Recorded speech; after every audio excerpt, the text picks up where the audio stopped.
and start enjoying life a little bit instead of spending it every day working. Today's my official retirement day. Not going to work 6 days this week. That's what it means. Well, I'm still, I really enjoy writing. I mean, that's not work to me.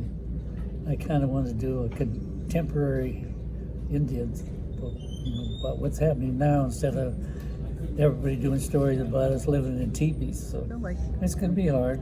I've put more than 40 years into the newspaper business. It's been all good. I enjoyed all 40 years of it. Met a lot of good people, trained a lot of good people. A couple of my employees even went on and started their own newspapers. So, I mean, I feel good about what we've done for Native American journalism. There's been a lot of highlights. You're not in this business where news breaks every single day for 365 days a year without having some highlights.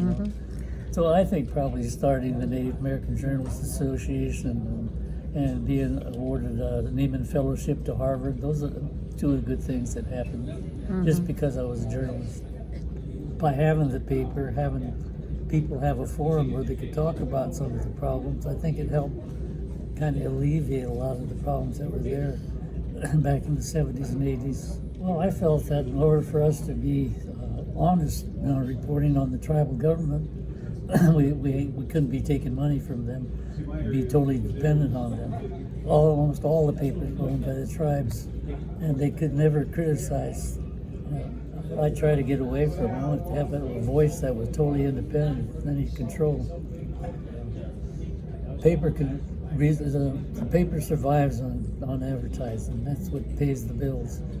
And we've had to educate merchants. I mean, 25% of the population of western Missouri River is Native American. They get millions off the reservations in Rapid City, and they don't even understand or realize that yet. So a lot of the media in the state of South Dakota, Native American was almost invisible. I mean, you didn't see us a lot in any of the news stories. You didn't, and a lot of the stories the newspapers did were negative stories. We came along, we started doing stories about people, teachers, school administrators, tribal governments, some of the things happening in Indian health, in education.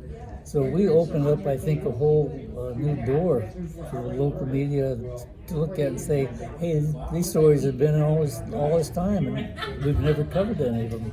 So I think they really opened up and started covering a lot more Indian news after we got started and showed them what it was. Yeah.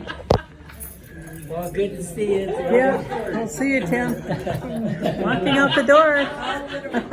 Bye.